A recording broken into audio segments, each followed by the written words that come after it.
ही योजना आम्ही चालू केलेली आहे, ती कायमची पुढे चालू राहावी म्हणून चालू केलेली आहे, बंद करण्याकरता चालू केलेली नाही।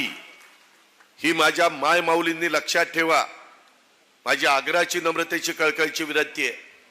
हे करत असताना उद्याच्याला एक गोष्ट खरी आहे, मी लपून ठेवत नाही, ताकाला जायचं आणि गाडगं लपवायचं अशा पद्धतीने माझा स्वभाव नाहीये।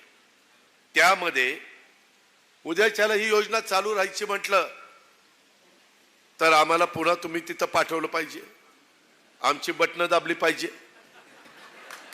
तर ती योजना चालू राहील ना।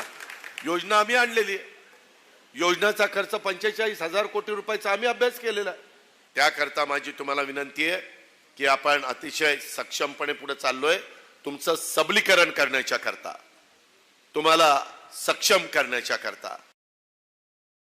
आपल्या हातातनं माणसं गेली हा विश्वास आल्यावर तुम्ही म्हणाल ते देण्याची तयारी आहे। तुम्ही कुणी जर उभा राहून त्यांच्या सभेत सांगितलं हे बाकीचं काहीच नको, आम्हाला चंद्र आणून द्या, तर त्या चंद्र आणून देण्याच्या कल्पनेला देखील ते होकार देतील, कारण लाडकी खुर्ची वाचवायची आहे। आणि हे सगळे जे चाललंय ते लोकसभेच्या आधी बहीण लाडकी नव्हती, लोकसभा झाल्यानंतर बहीण लाडकी झाली, लाडका भाऊ झाला, सगळ्या गोष्टी लोकसभेच्या नंतर आहेत। उशिरा सुचलेलं शहाणपण महाराष्ट्राने ओळखलेलं आहे आणि यांना यांची जागा दाखवण्याचं काम तुम्ही आम्ही सगळ्यांनी करूया, एवढीच विनंती करतो।